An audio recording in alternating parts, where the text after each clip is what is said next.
За сайн байна уу хүүхдүүдээ? Өнөөдөр та бүхэндээ дүрслэг урлагийн хичээлийг хэрхэн явуулах вэ? Хялбар аргаар яаж зураг зурах талаар та бүхэндээ зааж өгье.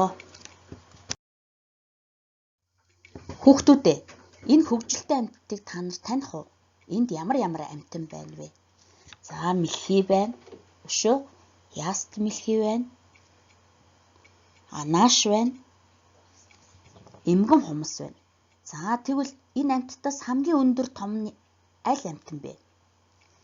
Зүйтэй анааш байна, тийм үү? За, тэгэхээр хүүхдүүдээ бүгдээрээ энэ амьтдыг хялбар аргаар яаж зурж болох вэ гэдгийг бүгдээрээ харцгаая. За, тэгэхээр гараа атгаад цаасан дээрээ тавиад эрхийнхэн хурууг харин урагшинд тэнэглэх юм байна. Ингээд тойруулаад эсгий балаар зурсныхаа дараа энийгээ яст мэлхий болгож нүд ам хамар хөл хумс нурууных нь хэсгийг зурж болох нэ.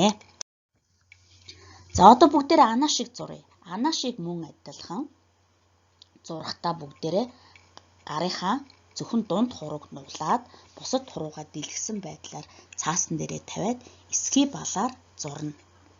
Голын хоёр хурууг эвэр болгоод захын хоёр хуруугаа болохоор чих болгох юм байна гэж ойлгож болно.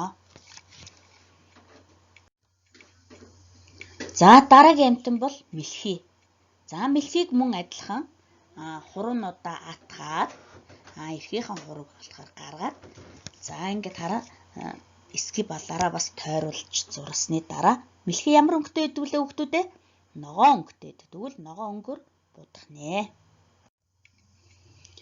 За, өнөөдөр бид нар ийм хөөрхөн хөгжилтэй амьтдыг зурлаа. Ямар аргаар зурсан бэ? Та нар юу гэж бодож байна?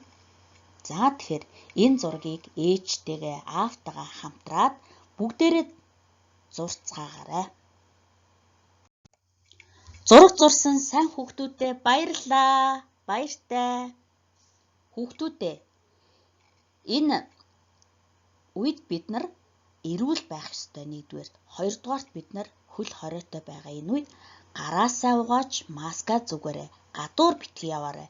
Шимт ижээлтэй хоол ундыг сайн идэж байгаарай. Эртхэн унтаж амраарай. Битгий зурагт үзээрэй. Баяртай хүүхдүүдээ.